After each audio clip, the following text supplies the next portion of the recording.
기도함으로써 하나님께 예배드리겠습니다. 주님께서는 내 통곡을 기쁨의 춤으로 바꾸어 주셨습니다. 나에게서 슬픔의 상복을 벗기시고 기쁨의 나들이 옷을 갈아입히셨기에 내 영혼이 잠잠할 수 없어서 주님을 찬양하렵니다. 하나님 아버지, 그렇습니다. 그런 마음으로 우리가 주님 앞에 나왔습니다. 우리의 통곡을, 우리의 슬픔을 기쁨으로 바꿔주시고 나들이를 바꾸신 놀라운 하나님을 찬양합니다. 또 어떤 경우는 비록 아직도 슬픔 중에 있어도 하나님께서 이렇게 해주실 것을 믿고 바라보며 찬양합니다. 오늘 이런저런 모양으로 주님을 찬양하며 높여드리는 저희 예배를 하나님 받아 주시옵소서. 예수님의 이름으로 기도했습니다. 아멘. 다 같이 읽어서 찬송 43장 즐겁게 안식할 날, 우리가 주 안에서 안식하며 예배하기 위해서 다 나왔죠. 찬양을 드리겠습니다.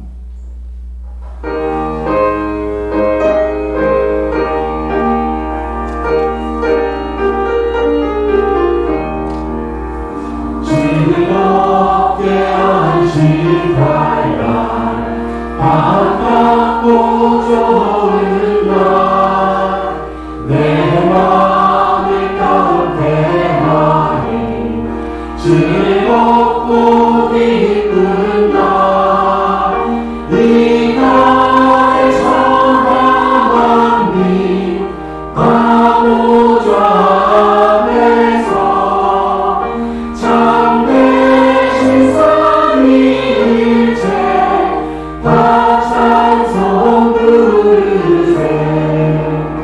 이 날의 하늘에서 새 영신 내리게 성회로 모이라고 종소리 울리네.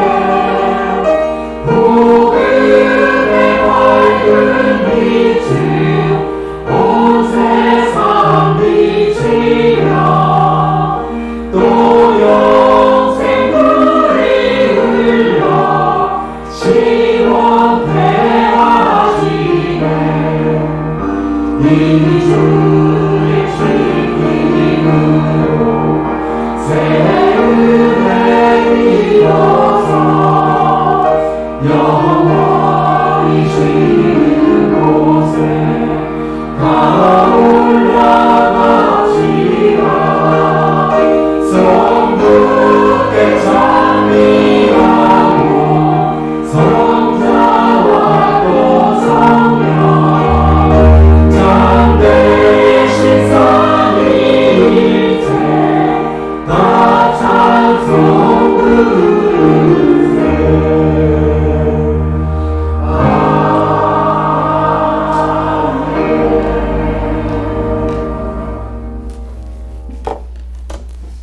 이어서 계속해서 하나님께 찬양합니다.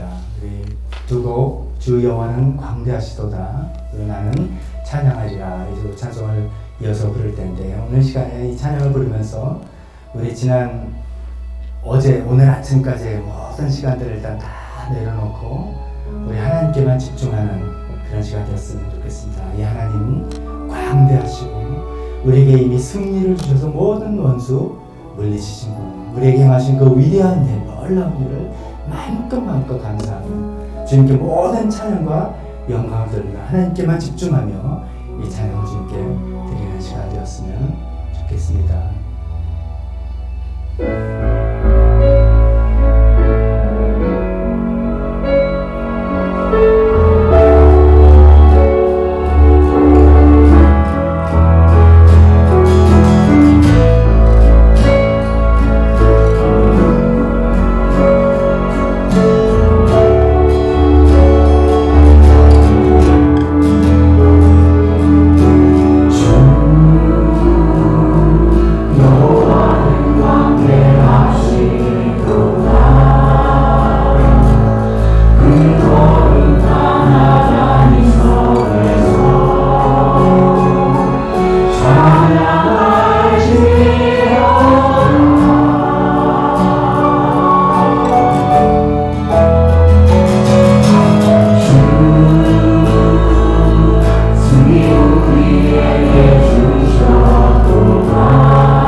우리에게 집중해서 하나님을 찬양하고 경배할 때 하나님께서는 우리의 소망이 되시고 우리의 다시 오실 왕으로서 우리를 다스릴 것입니다. 지난주에 김 목사님 예배 찬양 인도하면서 밤이나 낮이나 이 찬송 또 소개하면서 같이 부르셨는데 조금 익숙해졌으니까 우리 다 같이 이 시간에 다시 한번 찬양을 하면서 우리 마음을 온갖 주님께 드리면서 언제나 주님만 바라보고 찬양했다는 우리 마음을 주님께 드리는 시간 되었으면 좋겠습니다.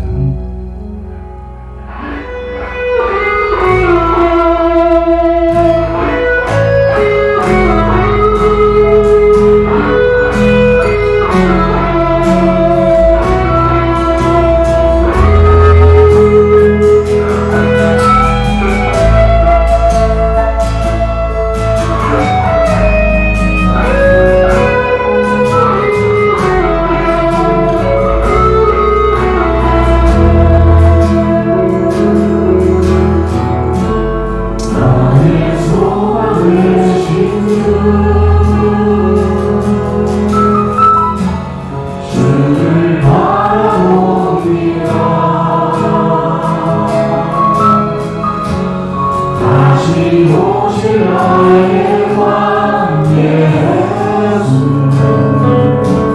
주를 기다립니다. 다시 한번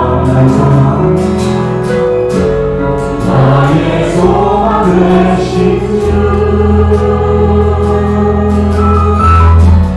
주를 바라봅니다. 다시 오실 나의 왕 예수 주를 기다립니다. 미안하지만 언제나 울려 영원히 주만 찬양해. 외롭고 슬플 때 당하여 넘어져도 언제나 주만 찬양하겠네.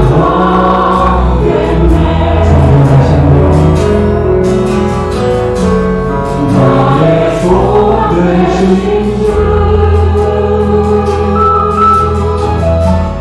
주를 바라봅니다.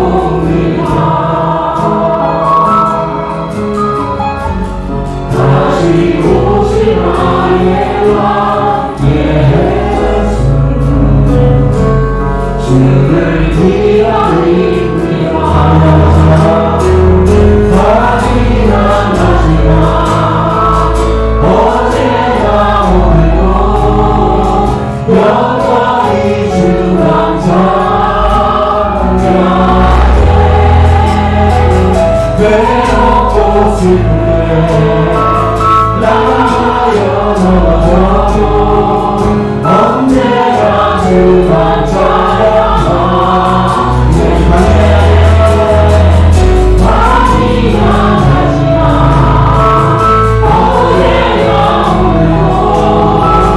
영원히 주만 찬양해. 외롭고 슬플 때 나가여 넘어져도 언제나 주만 찬양하겠네.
지난 한 주 여러분들 못 뵙고 모두 다 잘 다녀왔습니다. 여러분의 사랑과 기도 덕분에 잘 다녀왔습니다. 지난 한 주는 또 김진규 목사님 또 좋은 말씀과 찬양으로 인도해서 예배 잘 드린 것으로 알고 있습니다. 오늘 교회 소식 주보를 보면서 같이 나누도록 하겠습니다. 생명 언어의 삶 새로 우리 시작하는 성경부 대면 공부 수업으로 참 오랜만이죠. 코로나 이후에 정말 거의 2년 반 만에 대면으로 함께 수업하는 그런 시간입니다. 제가 미국 갈 때만 해도 그렇게 많이 신청을 하지 않으셨어요. 그래서 오후에 하시는 게 이게 좀 발동 걸리기가 좀 어려우신가 아니면 좀 어떤가 싶었는데 아마 지난주에 김 목사님 광고를 잘 해주신 것 같아요. 그래서 계속 갔다 오니까 이제 신청하셔서 24명 이렇게 수업을 하게 됐습니다.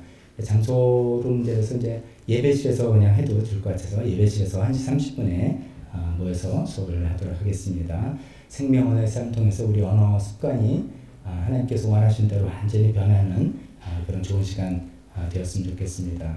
오늘은 이제 저희 가정에서 감사떡 여러분 사랑과 기도에 감사해서 감사떡과 함께 커피와 함께 제공하는 커피도 마음껏 드시고 떡도 맛있게 드셔주시면 고맙겠습니다. 감사합니다. 특별기도의 그 기쁜 소식이죠. 우리 윤창수 집사님 동생 윤성호 형제님 이제 방사선 치료를 다 마쳤다고 합니다. 지난 4월달에 수술하시고 항암 치료 견뎌내고 방사선 치료까지 다 마쳐서 이제는 이제 더 이상 이런 질병에 고통을 당하지 않는 그런 날이 오기를 계속해서 관심과 기도해 주시기 바랍니다. 계속해서 송순분 어머님 또 김정희 자매님 건강을 위해서 기도해 주시고 대학 입시 수능고사가 11월 17일인데 우리 박시은, 신기훈, 윤성호, 이단우 우리 네 자녀들 끝까지 컨디션 조절 잘하고 자기 실력을 최대한으로 잘 발휘할 수 있도록 기도해 주시면 좋겠습니다. 네팔 선교회 그 시티 미션 교회 라지 목사님께서 계속 기도하는데 며칠 전에 카톡으로 라지 목사님 연락이 와서 갑자기 기도부터 하면서 댕기열에 걸렸다고 그러더라고요. 댕기열이 아마 그 열대지방의 모기를 통해서 전염되는 병이라 알고 있는데 그렇게 위독한 것 같지는 않습니다만 또 이렇게 아직도 그런 질병에 많이 노출되는 거 있어서 그 아무 후유증 없이 잘 활동할 수 있도록 기도해 주시면 좋겠습니다. 계속해서 나라와 또 북한을 위해서 또 국제 정세 굉장히 급하게 복잡하게 돌아가는 이런 것들 우리 계속해서 마음과 관심 또 기도해야 되겠습니다. 대표 기도와 헌금 시간으로 이어지겠습니다.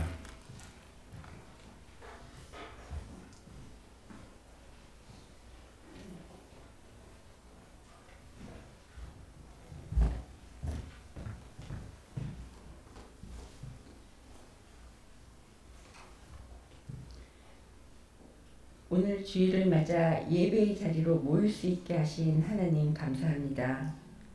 매일매일이 은혜이며 감사할 수 없는 일, 예배드릴 수 없는 상황이란 없음에도 저희가 연약하여 그러하지 못함을 회개하며 언약 백성으로 예수님 닮는 자녀로 순종과 섬김으로 살기를 기도합니다.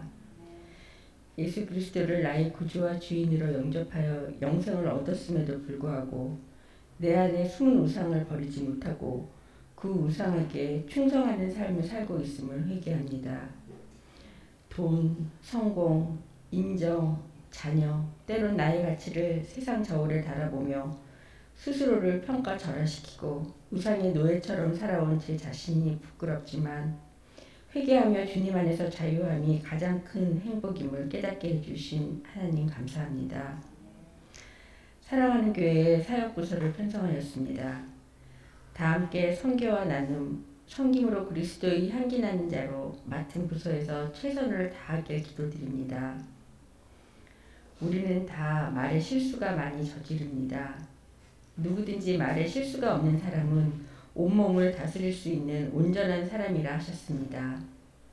샘이 한 구멍에서 단물과 쓴물을 낼 수 없듯이 새롭게 시작되는 생명 언어의 삶을 통해 그리스도인답게 언어를 사용하여 은혜 받은 자의 성품에서 나오는 말로 나와 타인이 정화되고 힘이 되는 일을 경험케 되길 기도합니다. 교회 학기를 섬기시는 김진규 목사님과 교사들을 축복하여 주시고 환난 속 세상에 있는 자녀들이 구별된 그리스도의 자녀로 성장할 수 있게 지켜주시옵소서.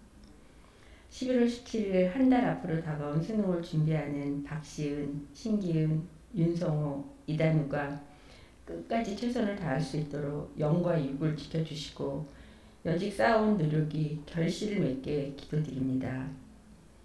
육체의 고통 속에 계신 교회 어르신들과 지금 몸이 아프신 송순분 어머님, 김정희 자매님 치료와 회복에 주님의 손길로 완치되길 주님 도와주시옵소서. 네팔에서 하나님을 전하시는 라지 목사님 전기열에 힘들고 지치지 않게 힘 주시고 선교지나 시티미션 교회에서도 코로나로 인한 어려움 속에서 잘 견딜 수 있는 힘 또한 도와주시옵소서. 개정금지법이 하루속히 없어져 자유롭게 말씀을 전할 수 있도록 이 또한 하나님 함께하여 주시옵소서. 이례적 연쇄 도발과 미사일 발사로 한반도는 매일 불안한 상황 속이고 우크라이나는 전쟁 속에서 많은 생명이 희생되며 황폐해져 가고 있습니다. 주님 불쌍히 여기시고 이것에 평화가 있도록 지도자들을 만져주시옵소서. 대한민국의 위정자들도 하나님을 경외하는 마음으로 국민을 위한 정치를 할 수 있는 선한 마음을 주시옵소서.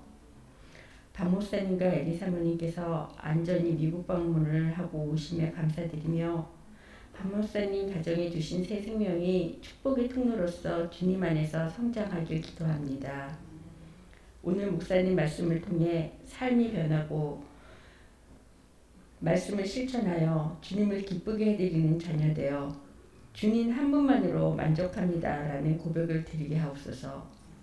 이 모든 말씀 사랑이신 우리 주 예수 그리스도 이름으로 기도드립니다. 아멘.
하나님 아버지, 오늘 이 시간에 저희가 또 헌금을 주님께 드립니다. 하나님, 우리가 물질을 드리지만 우리 마음과 우리 모든 인생을 주님께 드립니다. 하나님, 저희가 드리는 것이 하나님 나라에 얼마만큼 도움이 되겠습니까? 금전적인 물질의 도움이 아니라 하나님 우리 마음이 도움이 돼서 이 물질과 함께 우리 인생이 주님께 드려져서 하나님께 쓰임받는 저희 인생이 되기를 소원합니다. 하나님, 그러나 저희가 드리는 물질들 또 하나님 나라에 필요한 것들 또 교회에 필요한 것들 채워줄 수 있게 도와주셨기를 간절히 기도드리며 예수님의 이름으로 기도했습니다. 아멘.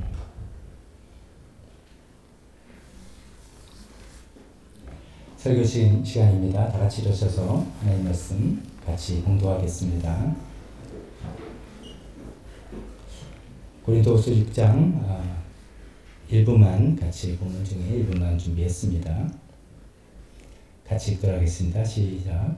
우리는 속이는 사람 같으나 진실하고 이름 없는 사람 같으나 유명하고 죽는 사람 같으나 보십시오 살아있습니다. 징벌을 받는 사람 같으나 죽임을 당하는 데까지는 이르지 않고 근심하는 사람 같으나 항상 기뻐하고 가난한 사람 같으나 많은 사람을 부유하게 하고 아무것도 가지지 않은 사람 같으나 모든 것을 가진 사람입니다.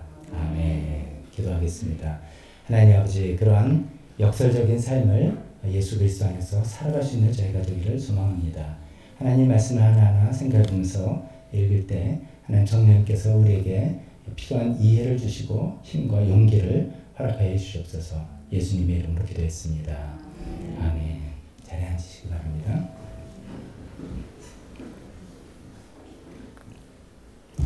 다시 이제 고린도 후서 강해로 다시 돌아옵니다.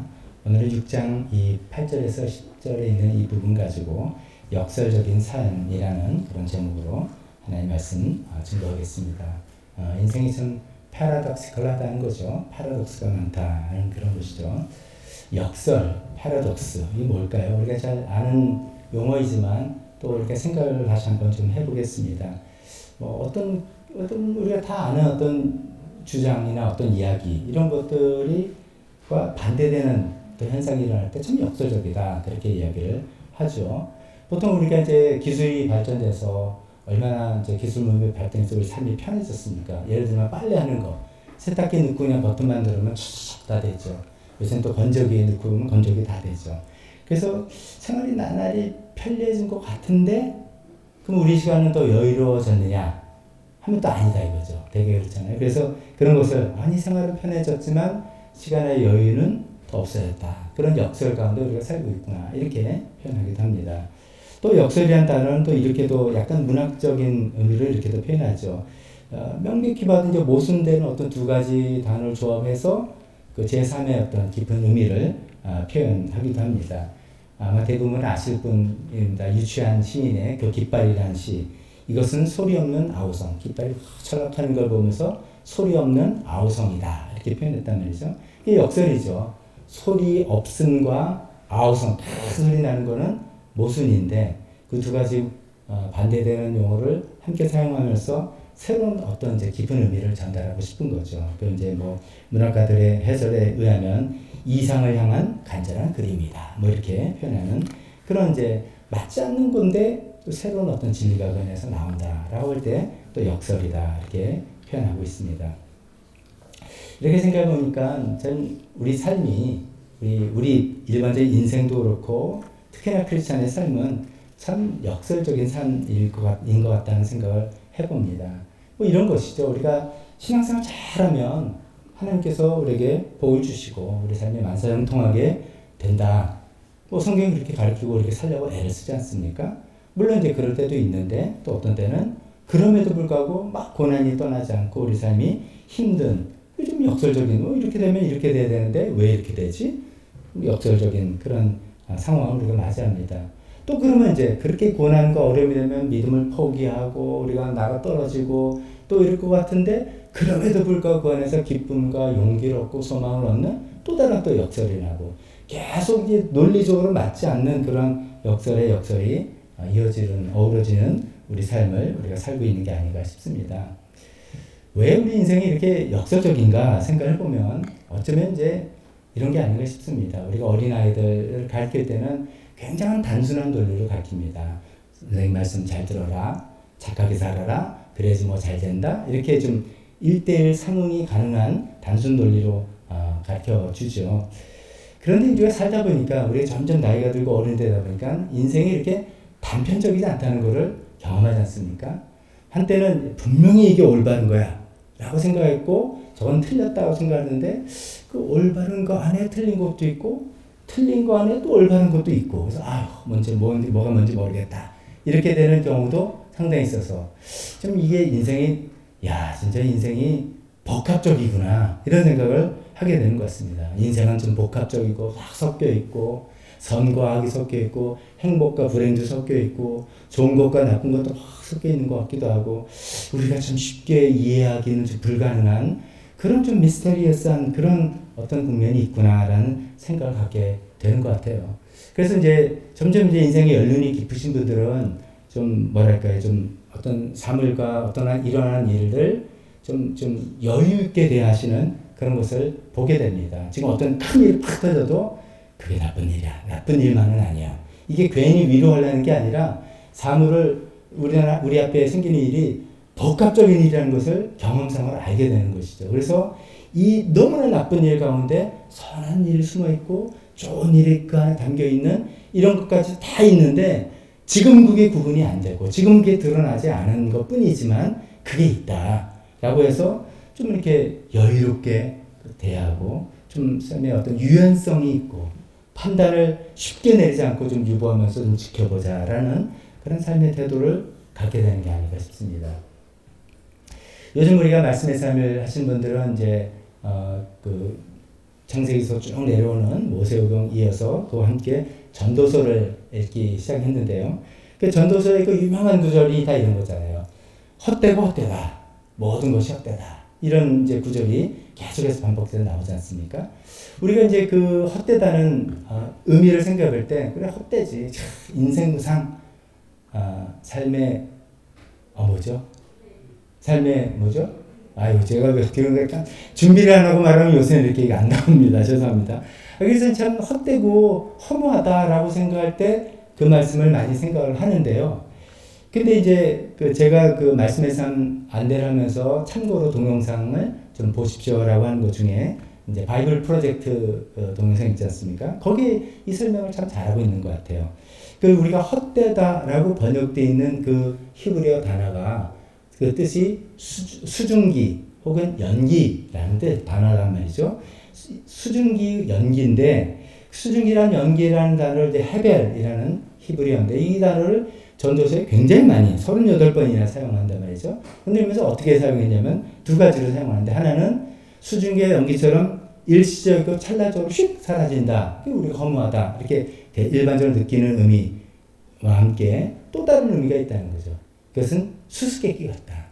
여러분 연기가 이렇게 피어오르면 연기가 이렇게 해서 어디로 갈지 아시는 분 있으세요? 요놈이 바람에 따라 이렇게 하기도 저렇게 하기도 어디로 갈지 종잡을 수 없는 게 연기잖아요. 그러니까 인생이 그렇다는 거죠. 이게 종잡을 수가 없고 뭐가 좋은 건지 나쁜 건지도 모르겠다는 거죠. 그러니까 전도서를 쓴 전도자 이제 솔로몬이라고 우리가 알고 있는 그분이 인생을 쭉 살다 보니까 인생엔 좀 종잡을 수 없고 너무나 복합적이고 그래서 단순하게 이야기해서 단순하게 받고 하기는 너무나 어려운 것이다. 그런 의미에서 헤벨이다라고 이야기하는 겁니다. 그래서 이제 물론 그 전도서의 결론은 그 어쩌란 말이냐 여호와를 경외하는 것밖에 답이 없다라고 이야기를 하지만요. 그렇지만 결론은 그렇지만 우리가 이제 우리 삶을 같이 살아가면서 공감이 되지 않습니까? 우리도 살아가면서 얼마나 많이 이미 경험을 했었고 또 앞으로도 경험할 것이고 지금도 경험할지도 모릅니다. 우리가 배운 대로 우리가 예상한 대로 착착착 되어지는 그런 경우도 있습니다만 일이 이상하게 꼬이고 생각하지도 못한 일이 생기고 그래서 뭐 마치 우리가 지뢰밭을 걸어가는 것과 같이 불안하고 조심스럽고 그런 인생을 살아가면서 이게 배운 대로 안 되지? 이게 이렇게 하면 이렇게 된다는데 왜 안 되지? 이건 뭐지? 근데 또 거기면 끝인가 했더니 또 다른 소망이 생기고 또 다른 기쁨이 또 다른 은혜를 체험하는 계속 반복이 되는 역설의 역설을 걸어가는 삶이 되는 것입니다. 우리가 이제 왜 이렇게 인생이 헤벨이고 역설로 가득 찼는가? 그 이유는 물론 죄 때문입니다. 하나님께서 일목요연하게 지으신 창조 질서가 죄로 인해서 망가져서 그렇게 엉클어졌기 때문이죠. 그렇지만 생각해보니까 역설이 있기 때문에 감사한 것 같아요. 역설이 없다면 우리가 그냥 고난 일변도, 절망 일변도 그냥 끝나는 건데 끝났으면 끝나는 건데 또 역설이 일어나서 그 가운데 또 새로운 소망이 일어나고 은혜가 터져 나오고 이렇게 또 어떻게 될지 모르는 그런 삶이다는 것이죠. 그런 역설로 가득 찬 삶을 우리는 결국 하나님의 뜻 가운데서 하나님이 원하시는 역설의 결론을 맺어나가는 우리가 되었으면 좋겠습니다. 그런 이제 배경과 함께 오늘 본문 말씀을 한번 잠깐 설명해 보면 2주 전이죠. 이제 이 강의 본문 앞에 있을 때 하나님의 은혜를 헛되이 받지 말자 그런 제목으로 말씀을 전했습니다. 사도 바울은 이제 그런 권면을 했죠. 우리가 하나님의 은혜를 헛되이 받지 않기 위해서 우리가 하나님의 일을 할 때 한편으로는 우리가 참고 견뎌야 되는 고난이 있다. 그거 잘 참고 견디자. 또 한쪽으로는 애써 지켜야 되는 덕목들이 있는데 그거 잘 애써 지키자. 그러면서 구체적으로는 화해의 사람이 되어가자라고 그렇게 이야기를 했던 것을 기억하실지 모르겠습니다. 자, 그러면서 이제 사도 바울이 자신의 삶은 그것을 참고 견뎌하는 고난과 애써 지켜야 하는 덕목을 찾아보면서 어떻게 해서 화해의 사람이 되고 그리스도의 대사가 되고 하려고 하는 자신의 삶을 오늘 우리가 읽은 게 본문처럼 설명을 한 거예요. 그런 삶을 살아나감에 있어서 자기의 삶인 이런 역설에 가득 찬 삶을 살아가고 있다라고 이야기하는 부분입니다. 어디 사도뿐만이겠습니까? 어디 정말 뭐 목회자만이겠습니까? 우리가 이제 이런 죄로 망가진 세상에 사는 우리 모두가 다 이런 역설로 가득 찬 세상에 살아가고 있는데, 역설에서 망하는 쪽으로 가는 게 아니라 역설로 다시 일어서는 그런 쪽으로 가야 되는 것이 우리의 또 해야 될 일이기 때문에, 오늘 이 내용 7가지 내용을 간략하게 제가 이제 말씀을 드릴 때 어쩌면 이해가 되고 공감이 되고 그 자체가 나에게 위로가 되고 힘이 되고 또 도전이 되는 그런 시간이 되었으면 좋겠습니다. 첫 번째 이야기는 이런 얘기를 하죠. 속이는 사람 같으나 진실한 사람이다. 아니, 속이는 사람인가 진실한 사람인가 둘 중에 하나 이렇게 되는데, 이쪽 사람들은 다 속이는, 바울보로 속이는 사람이라고 하는데 사실 자기는 진실한 사람이라는 이야기를 하고 있죠. 우리가 이제 고린도전서 후서를 쭉 이제 강해로 살펴보니까 배경을 좀 이해하실 겁니다.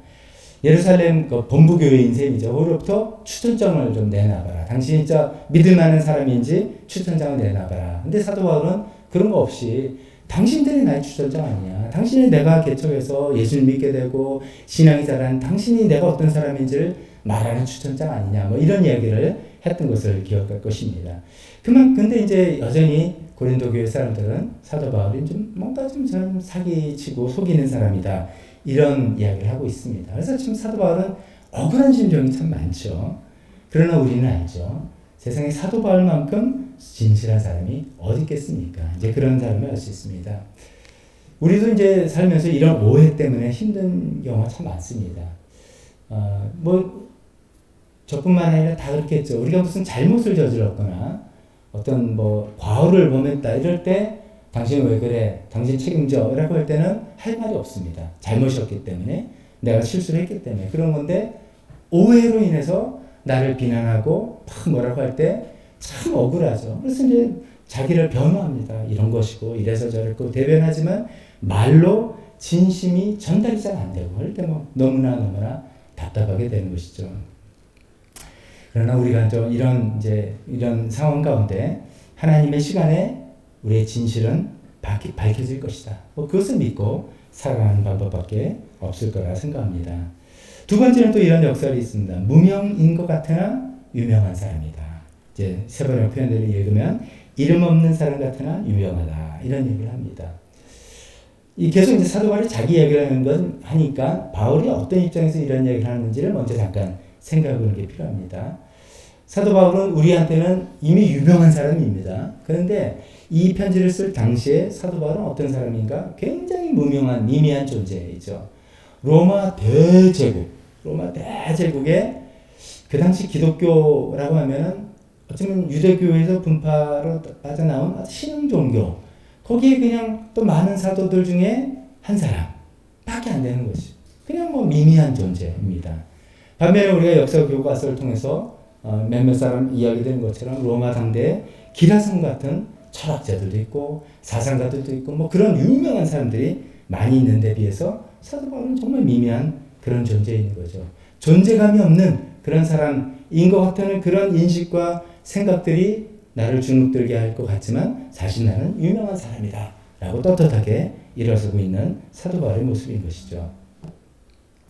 흔히 연예인들은 인기를 먹고 산다 그런 얘기를 하죠. 요새는 연예인과 또 다른 어떤 직업군이 생겼죠. 인플루언서 이런 분들, 파워블로거 이런 사람들 조회수가 많아야 되고 사람들에게 인기를 끌고 그래서 좀 인정을 받고 유명해지는 것, 이런 것이 그들의 삶의 모습인 것 같습니다. 또 그런 거 보면서 뭐 이렇게 유명해지려고 그러나 인기 있는 게 그렇게 중요한가? 이렇게 생각을 하는 것 같지만 사실 이게 무슨 연예인들이나 그런 사람들만이 아니라 우리들도 우리의 삶을 보면은 이 유명해지는 것, 남들이 나를 알아봐 주는 것, 나를 인정해 주는 것, 이것이 우리 삶에 굉장히 큰 원동력이라는 것을 발견하게 됩니다. 학교를 갈 때, 본인이 갈 때뿐만 아니라 자녀들이 갈 때, 무슨 어디 대학 갔다면, 어디 있는 대학이지? 알아주지도 않는다. 그러면 안 된다. 그래서 잘 알려진 대학, 유명한 대학 가야 된다고 다 우리가 원하죠. 그래서 직업도 그냥 딱 말하면, 사자 붙은 직업 된 거야. 이런 거 다 선호하고. 어디 사세요? 그래도 딱 유명한 동네 사는 거 좋아하고. 교회도 유명한 교회면 더 좋고 등등. 굉장히 우리도 이 유명한 남들이 알아주는 것, 이런 것을 추구하는 그 성향이 굉장히 크다는 것이죠. 나이가 이제 저도 이제 올해 60이 되고 이렇게 되다 보면 이제 인생을 한번 돌이켜 보게 되죠. 저희가 이제 전하는 목장은 대개 이제 30 후반 40 분들이 많습니다. 그러니까 나눔할 때 그런 얘기를 많이 해요. 40이 되고 보니까 뭐 이런 얘기를 해요. 저는 나는 그 옛날 지났는데 라고 생각하지만 공감이 되는 거예요. 한 40이라는 어떤 매듭, 60, 70 이렇게 매듭이 이렇게 지어보면서 나는 인생을 어떻게 살아왔지? 이런 생각을 해보게 되지 않습니까? 나는 그 뭐를 이루었지? 내가 40 살도록 60 살도록 뭘 이루었지? 이렇게 생각을 해보게 되는, 그래서 발전을 꾀하는데, 문제는 내가 이루었다고 생각하는 것들을 남들이 알아주는 거냐, 그거죠. 내가 기껏 이루었다고 뭘 하려고 했는데 아무도 안 알아줘. 그래도 난 괜찮아. 그런 분은 별로 없을 거예요. 내가 이룬 것들이 그래서 남들이 알아주고 그래 맞아 이렇게 해주는 것들을 좋아하고, 그게 아니라고 생각할 때는 내 인생은 뭐 괜히 나 좀 그렇게 별로인 그 인생을 살았나 이런 생각을 하게 되는 것이죠. 이게 그만큼 우리가 남들의 그 유명이라고 표현된 남들의 그 인정과 남들을 의식하는 이런 것들이 굉장히 많다는 것입니다. 제가 이번에 이제 그 손녀딸 보러 이제 그 미국에 다녀왔지 않습니까? 3년 만에 이제 한번 미국을 저도 갔다 온 건데, 미국 갈 때마다 느끼는 점이 그겁니다. 미국 사람들은 진짜 제멋대로구나. 옷차림 이야기하는 것보다 공항에 이렇게 보면은 그냥 사람 구경하는 게 제일 재밌는 것 같아요. 야, 희한한 옷을 입고 간다. 우리는 그래도요, 되게 보면 가을철이면 가을 옷들 다 입고 다니세요. 여름이면 다들 여름 옷 입고 다니세요. 뭐 그러는데 미국 보면 누구는 반팔, 누구는 코트, 뭐 같은 시즌에 같은 날에 제각각이다 이거죠. 근데 그걸 제가 말씀드린 이유는 그만큼 우리 사회가 이 동일 집단 비슷하게 그냥 그 피어 프레셔라고 그러죠. 그 동료들이 보는, 남들 다 보니까 대중교통 이용하고 걸어다니고 하니까 저 사람 뭐 입었네, 신발 뭐 신었네, 이걸 서로 다 안 보는 것 같지만 다 보고 의식하는 사회에 우리가 살고 있기 때문에 튀는 옷을 잘 안 입는 거죠. 튀는 것을 입는 건 이제 연예인들 튀어야 되니까 이제 그런 거고, 일반 사람들은 그냥 비슷한데 조금 멋있는 뭐 이렇게 하려고 하는 그런 것 같습니다. 이게 그만큼 우리가 이 유명, 인기라는 것에 자유롭기가 쉽지 않은 사회에 우리가 살고 있다는 뜻입니다. 그렇기 때문에 무명인 거 아무도 알아주지 않네요. 내 인생은 뭐 별로네. 내가 뭘 이뤘다고 하지만 남들이 그걸 인정해주지 않네. 이런 생각에 우리가 빠져드는 순간 우리 인생은 나는 인생 헛살았나? 이런 생각에 빠져들기 너무 쉬운 유혹에 우리가 살고 있습니다. 그러나 오늘 이야기한 것처럼 무명한 것 같지만 아니다. 유명한 사람이다. 어떻게? 하나님이 아시니까. 하나님이 나를 아시니까. 하나님이 나를 인정해 주시니까. 나는 이미 하나님 앞에서 또 하나님 나라에서 유명한 사람이 되었다라는 이 진리가 우리에게 더욱더 필요한 내용이죠. 우리 이렇게 찬송이 있지 않습니까? 나의 은총을 입으니요 너를 아노라. 너의 이름을 내가 아노라. 우리가 지난 창립주일 때 그 찬송 들어서 많은 좀 감격과 은혜 속에 빠지면서 하나님께 예배드렸던 기억이 납니다. 정말 이것이 우리의 자존감의 원천일까? 아까 제가 미국과 비교해서 말씀드렸지만 우리 사회가 그만큼 남들의 인정과 그 유명이라고 표현하는 그 안에 굉장히 우리가 예민한 사회에 살고 있는데, 그러면 그럴수록 더욱더 나의 자존감의 원천은 하나님이 하십니다.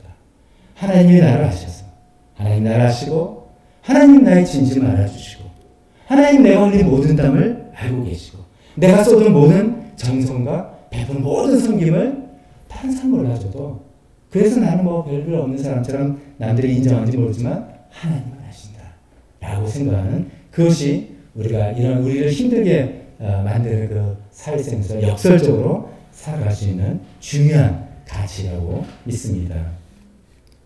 세 번째는 죽는 것 같으나 살아있는 사람. 죽는 것 같으나 살아있는 사람. 우리가 이제 굉장히 힘든 일을 당하면, 굉장히 힘든 일을 당하면 어떤 생각이 듭니까? 딱 죽고 싶은 생각이 들죠. 아유, 그냥 잠자리에서 아침에 눈이 안 떠졌으면 좋겠다. 그런 생각이 들기도 합니다. 교사예배 때 그 얘기했더니 막 공감을 몇 번 하세요. 그래서 아니 벌써 그 공감하면 어떡합니까? 근데 이제 우리 살다 보면 그런 일을 한두 번 겪게 되는 거죠.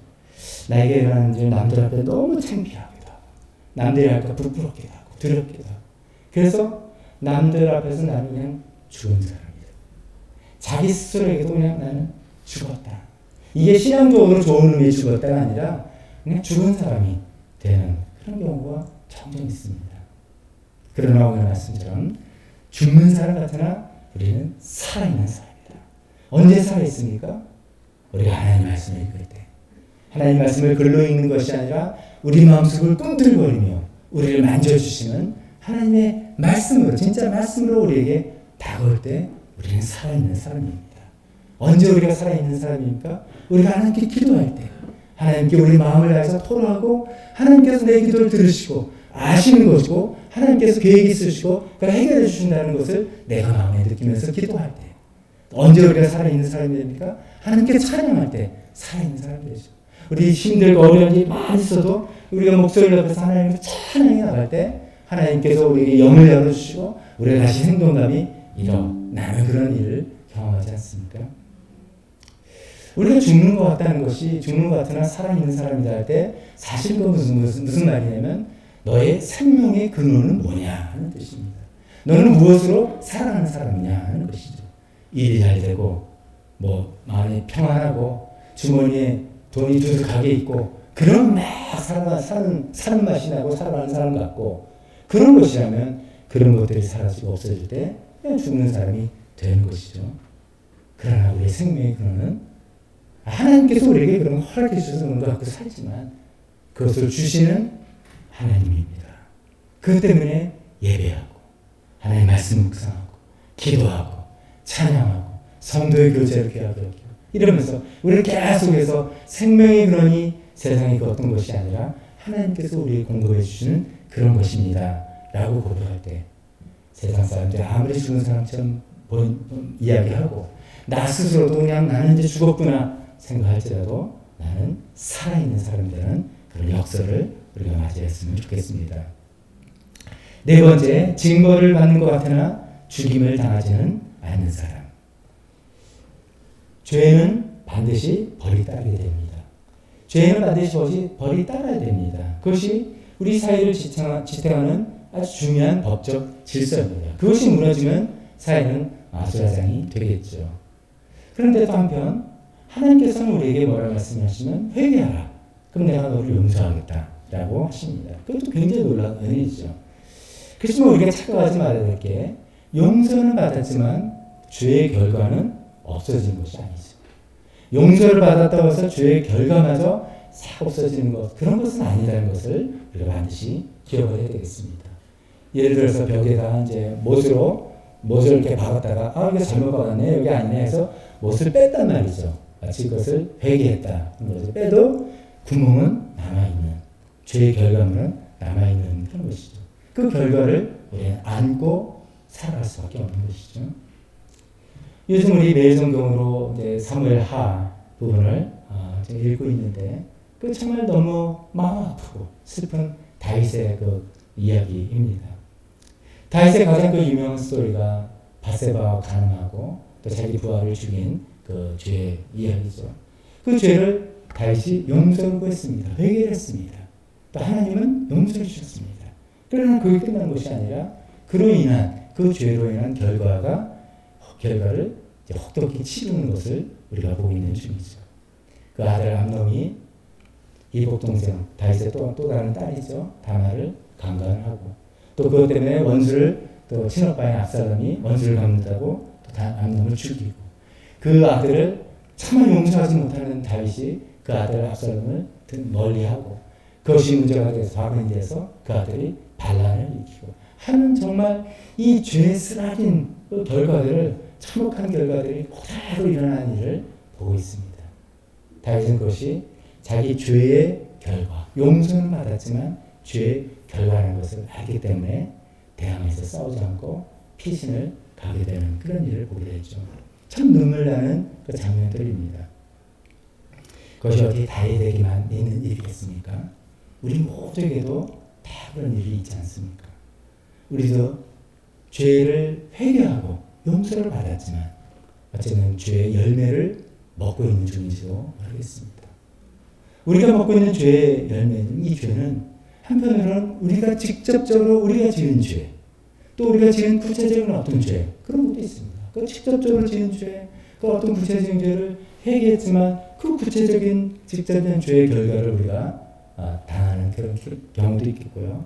또 때로는 간접적인 죄, 이건 내가 졌다고 할 수는 없는데 그냥 우리가 같이 졌다든지 아니면 원죄라고 할 수 있는 그냥 아담으로부터 내려온 거라든지 아니면 이런 거죠. 고래 싸움에 새우등 터지는 것처럼 콜레럴 데미지처럼 뭐 이렇게 갑자기 나한테 뭐 이렇게 튀기는 것처럼 오는 여러 가지 직접적인 죄든 간접적인 다른 사람의 죄든 어떤 간에 그 죄의 결과들이 나를 엄습해오고 그것 때문에 내가 고난과 어려움을 당하는 그런 일이 많다는 것이죠.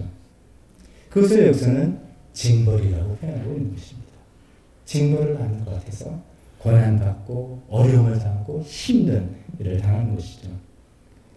그러나 우리가 분명히 알아야 될 것은 여기서 징벌이라고 하는 것은 영어로 따진다면 punishment하고는 좀 다른 개념입니다.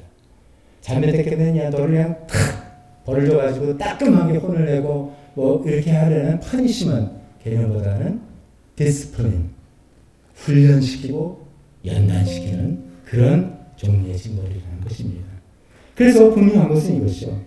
우리의 고난은 내가 지금 어려움을 겪고 고난받는다는 것은 하나님께서 내 죄를 용서하지 않았다는 뜻이 결코 아닙니다. 용서는 받고 그러나 그 결과를 내가 지금 받아들이고 있는 중이라는 뜻입니다. 하나님께서 나를 사랑하지 않는다는 뜻이 결코 아닙니다. 사랑하시지만 우리를 연단하고 있는, 오히려 어쩌면 사랑하시기 때문에 우리를 연단하고 있는 그런 과정이라고 이해하면 되겠습니다. 그러나 더 중요한 것은 그런 징벌을 받는 사람 같지만 뒤에 뭐라고 어떤 역설로 나오냐면 죽임을 당하는 데까지는 이르지 않는 사람. 하나님께서 어떤 한계를 분명히 그어주셨다는 것입니다. 우리를 연단하고 징벌이라고 표현하고 하는 그 죄의 결과를 우리가 겪게 하지만 하나님께서 한계를 분명히 그어주셔서 우리가 감당할 수 있는 또 어떤 한계 안에 있다는 것이죠. 대표적인 예가 욥 아니겠습니까? 하나님께서 욥을 시험해봐라 할 때 사단에게 그러나 그의 목숨만은 건드리지 마라. 한계를 분명히 정해주셨습니다. 좀 전에 인용한 다윗이 아들의 반란에 정말 눈물을 흘리며 피난을 갔지만 하나님께서는 그를 분명히 예루살렘의 회복지를 이미 사무엘 7장에 너의 왕조 영원한 집안으로 세워주겠다고 하신 그 약속대로 그 약속이라는 한계가 있어서 다시 회복시켜주시는 하나님을 보게 됩니다. 그런 하나님이 우리 하나님이십니다. 그래서 우리가 징벌을 받고 어려움을 당할 때 남들이 뭐라고 해도 또 때로는 사단이 우리를 막 참소하고 우리 양심에 막 찔르고 아프고 별 생각이 다 든다 할지라도 하나님께서 어느 선 이상을 절대로 넘지 않으실 것이고 하나님께서 나를 용서하지 않았다는 뜻도 아니고 하나님 나를 사랑하시지 않는다는 뜻도 아니고 내가 이것을 견뎌나가면서 하나님의 그 선 지어둔 선 안에서 나는 회복이 되고 보호가 될 것이라는 것을 믿는 우리가 되었으면 좋겠습니다. 다섯 번째는 근심하는 것 같으나 항상 기뻐하는 사람. 이게 바로 역설이죠. 근심과 기쁨은 같이 가는 것 같지 않기 때문이죠.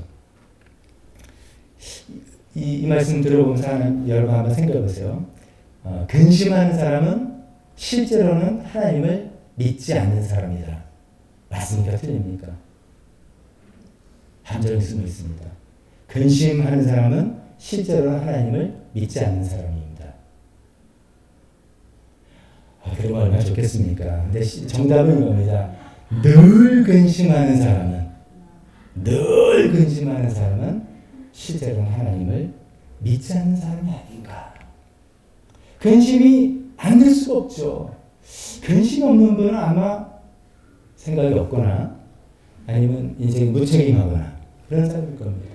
자기 인생을 책임지고 사는데 왜 근심이 없겠습니까? 어떤 일이 생기면 계획도 세우고 대비책도 세워야 되고 이거 뭐 어떻게 여러 가지 방법을 다 생각하는 것을 근심의 카테고리 안에 집어넣을 수 있겠죠. 그것이 없을 수가 없는 것이죠. 그런데 여기서 이야기하는 건 늘 근심하는 사람. 아마 제가 이 말씀 드리면 떠오르는 몇 사람이 있을지도 모르겠습니다. 말투가 늘 근심, 늘 안 될 거라고 생각하면서 이야기하는 그런 분들이 있습니다. 진짜 하나님 믿는지 아닌지 모르겠습니다. 우리는 근심거리가 없을 수 없는 인생을 살고 있는데 이 근심거리를 그 자체를 하나님께 올려드리는 것을 자꾸만 연습했으면 좋겠습니다. 우리가 힘든 것 중에 하나는 근심거리가 있으면 그 해결책을 하나님께 요구를 합니다. 해결 방법을 내가 생각한 방법을 풀어달라고 요구하는 것이죠. 더 정확히 말하면 하나님 요 문제 생겼는데 여기 이렇게 돼야 될 것 같으니까 하나님 그거 해주세요. 근데 그게 좀 안 풀리는 것 같으니까 나 걱정 안 한다. 우리 훈련에 우리가 연습해야 될 것은 근심 자체를 하나님께 올려드려요. 그걸 자꾸 연습하면서 그러면서 나 자신을 세밀하게 점검해보는 것이죠. 내가 혹시 회개할 건 없나? 내가 혹시 잘못된 생각을 막 빠져들고 있지는 않는가? 아니면 내가 이게 지나친 욕심 때문에 이렇게 내가 근심하는 건가? 아니면 내가 자존심을 부리는 건 아닌가? 내가 어떤 뻔히 보이는 것을 대비하지 않고 그냥 넉놓고 있는 것은 아닌가? 이 등등을 생각해보면서 근심 자체를 하나님께 올려드리는 그런 우리가 되었으면 좋겠습니다. 그래서 우리가 지금 살고 싶은 역설은 이런 거죠. 근심이 있지만 또 근심 가득하지만 동시에 기쁨도 가득한 사람. 이런 역설적인 삶을 사도 바울은 지금 살고 있다는 그런 이야기죠. 우리도 그렇게 살았으면 좋겠습니다. 근심도 없고 기쁨만 가득한, 우리가 이제 기도 표현이나 찬송에도 그렇게 나와요. 근심 없고 기쁨만 가득한 삶 없습니다. 그런 삶이 어떻겠습니까?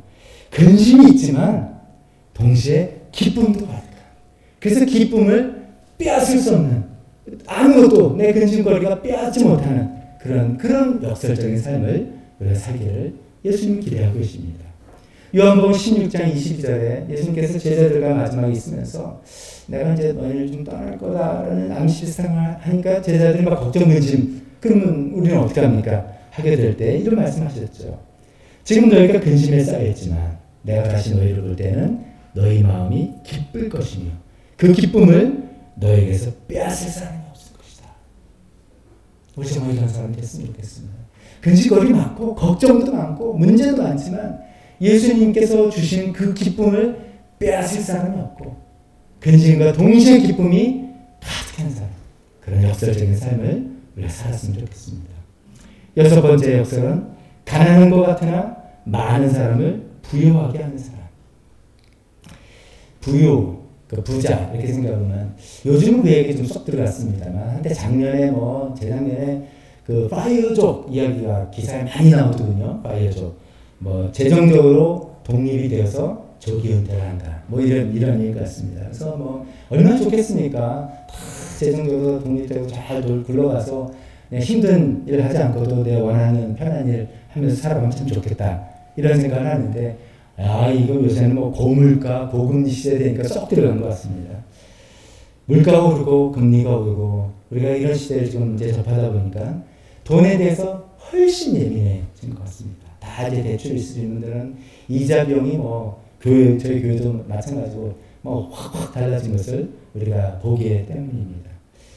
하지만 우리 마음은 위축이 좀 안 됐으면 좋겠다 하는 생각을 합니다.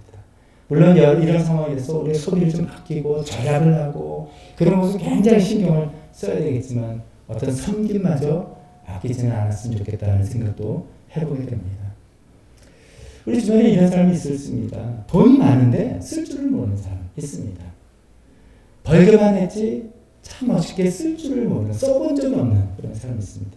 쓴다는 것은 자기를 위해서 쓰는 것도 있겠지만 특히 남을 위해서 참 멋있게 쓰는 것 모르는 사람이 있습니다. 남을 위해서 쓴다 해도 자기 가족밖에 모르는 사람이 있고요. 어떤 경우는 가족도 모르는, 가족한테도 돈을 쓸 줄 모르는 그런 경우도 있습니다. 그런 분들은 부자지만 참 가난한 사람이죠. 우리는 반대입니다.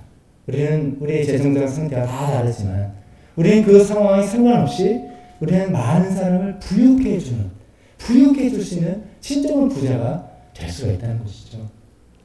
어떻게 하면 우리가 다른 사람을 부유케 해줄 수 있을까요? 여러 가지 몇 가지 말씀드려봅니다. 돈을 줌으로써 부유케 해줄 수 있습니다. 제가 여기서 말하는 건 뭐 몇십억을 준다는 뜻이 아닙니다. 우리 정말 어떤 답례 정도가 아니라 우리의 사랑이 담긴 어떤 돈으로 서로 주고받으면서 상대방의 마음을 정말 부유하게 해줄 수 있습니다. 또 우리의 섬김으로써 다른 사람을 부유케 해줄 수 있습니다. 이 섬김도 그냥 적당히 하는 섬김이 아니라 우리 감동이 되는 어떤 섬김이라면 정말 상대방을 부유케 해주는 좋은 방법이 됩니다. 따뜻한 말 한마디 상대방을 부유케 해줍니다. 이 따뜻한 말, 위로되는 말, 이것은 아마 이럴 때 오지 않을까 싶습니다. 저분이 나에게 위로를 준다고 하는 저분이 정말로 나의 처지와 상황을 잘 알고 이해하고 있구나. 여기서부터 출발되는 것이죠. 그거 말고 요즘에는 뭐 텔레비나 방송이나 유튜브나 보면 요즘은 우리 사회가 좀 각박해진 게 틀림없는 것 같아요. 그래서 되게 심리적인 거, 마음의 어떤 뭐 마음 상태 이런 이야기 굉장히 많이 나옵니다. 그래서 심리학자들 요새 제일 잘 나가죠. 그런 강의하시는 분들. 그만큼 우리 마음이 각박한 것 같은데 그래서 어떤 위로하는 방법, 어떤 말 이런 얘기 좀 많이 있습니다. 많은 그런 어떤 기술적인 용어가 아니라 저 사람이 정말 내 상황과 내 처지를 정말 아는구나 라고 느껴질 때 서투른 말이 할지라도 참 위로가 되는 것을 우리가 경험할 수 있습니다. 우리가 그렇게 위로할 수 있습니다. 이건 돈의 문제가 아닙니다. 정말 공감하고 정말 같이 상황을 이해하는 그런 방법으로 우리 남들을 부유하게 해줄 수 있습니다. 그러나 뭐니 해도 다른 사람을 부유하게 할 수 있는 가장 좋은 방법은, 가장 중요한 방법은 예수님을 믿게 해주는 것이죠. 고린도후서 8장 9절에 이렇게 이야기하고 있습니다. 그리스도께서는 부유하나 여러분을 위하여 가난하게 되셨습니다. 그것은 그의 가난으로 여러분을 부유하게 하시려는 것입니다. 이 부유함이 정확히 뭔지 우리는 아직은 모릅니다. 하나님께서 약속하신 부유함이 저 천국 세상에서 우리에게 확인될 것이기 때문에 이 땅에서 이거다 저거다 이렇게 딱 이게 금전적인 축복이다 뭐 이렇게 말하기에는 좀 조심스러운 그런 것이 있습니다. 그러나 분명한 것은 가장 부유하신 그 예수 그리스도께서 가난한 자가 되셔서 있다는 것이고 우리가 그 예수님을 믿을 때 우리가 예수님 부유가 우리에게 온다고 약속해 주시는 이 부유함을 소개해주고 전달해주는 거야말로 다른 사람을 부유할 수 있게 부유하게 하는 가장 중요하고 필요한 방법이라고 말씀드릴 수 있습니다. 마지막으로 7번째, 아무것도 가지지 않은 것 같으나 모든 것을 가진 사람. 얼마나 멋있습니까? 우리가 복음성가 찬송 행복이라는 찬송 가사 이렇게 되어 있죠. 화려하지 않아도 정결하게 사는 사람. 가진 것이 없어도 감사하게 사는 사람. 내게 주신 작은 힘 나눠주며 사는 사람. 이것이 나의 삶의 행복이라. 이런 하나님이 그리스도 안에서 이 역사를 우리가 살 줄 아는 마음이 있기 때문에 이런 삶을 살게 되는 것이죠. 오늘 7가지 이런 역사적인 삶의 모습들을 간단히 살펴봤습니다. 이 비결은 뭔가? 그건 뻔하죠. 예수님입니다. 내 인생이 아니다. 내가 사는 인생이 아니라 내가 주인 된 인생이 아니라 예수님께서 주인 되신 인생이다. 그럴 때 그 예수님께 맡겨드리는 삶. 맡겨드리면서 내가 할 수 있는 최선을 다하는 삶. 이렇게 될 때 정말 복잡하고 혼란스럽고 수수께끼 같은 이 역설적인 인생, 우리 인생에서 어떤 일이 언제 당할지 모르는 그런 가운데 우리를 낭망하며 떨어뜨리는 역설이 아니라 그런 와중에도 우리를 일어나고 세워주는 그 역설의 결과를 사랑하는 우리 모두가 되었으면 좋겠습니다. 그런 삶을 살기를 축원하며 우리 같이 간주해 주실 때 같이 기도하면 좋겠습니다. 오늘 말씀을 통해서 어쩌면 나에게 해당되는 부분이 있을 수 있습니다. 주님 그런 것을 주님 정말 나는 이런 삶을 살겠습니다. 그런 힘과 용기를 저에게 부어주시옵소서. 어쩌면 나한테는 아직 요원한 나하고는 상관없는 일 같지만 잘 마음에 새겨주시길 바랍니다. 인생은 단순한 게 아니라 정말 복합적으로 역설이 가득 찬 그런 삶 가운데서 내 머리와 내 힘과 능력으로는 살아갈 수 없는 인생이지. 오직 여호와를 경외하는 것밖에 정말 답이 없습니다. 해결책이 없습니다. 또 그 하나님을 내가 믿고 따르겠다고 또 결심하며 기도하는 시간도 되었으면 좋겠습니다. 우리 앉아 마셔서 잠깐 여러분의 헌신 같이 기도하고 헌신 체험할 때 앞에 나와서 헌신할 분은 기도해 주시겠습니다.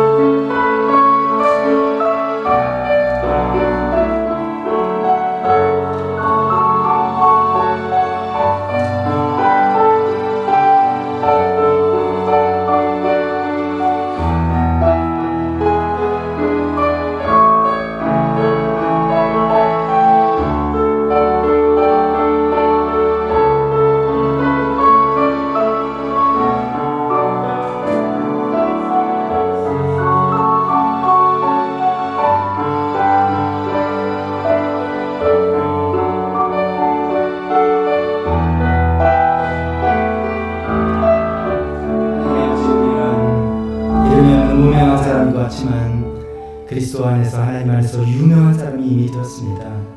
우리는 죽는 사람 같지만 하나님의 생명의 근원을 우리를 통해서 하나님이라 생명의 근원을 통해서 우리는 살아있는 사람입니다.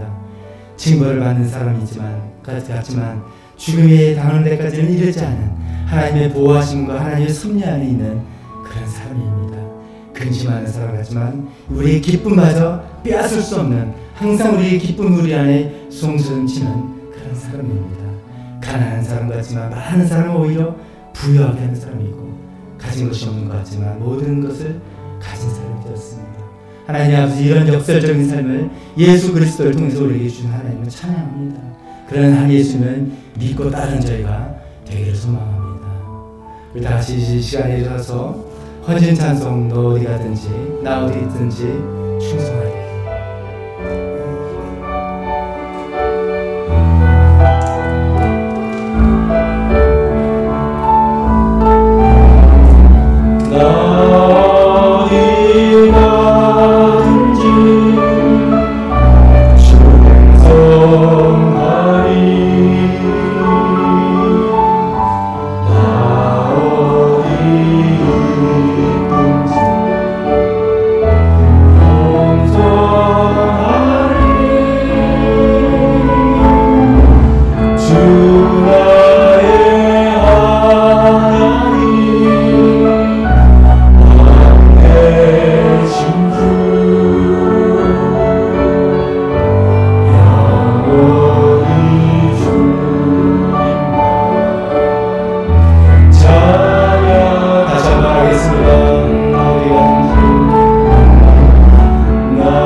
지금은 우리 주 예수 그리스도의 은혜와 하나님 아버지의 사랑하심과 성령님의 교제와 교통하심이 예수 그리스도 안에서 저런 역설적인 삶을 살기를 결단하며 또 그런 삶을 주신 하나님께 감사하며 살기를 소원하는 여기 있는 모든 분들 머리 위에 지금부터 영원토록 함께 있을지어다.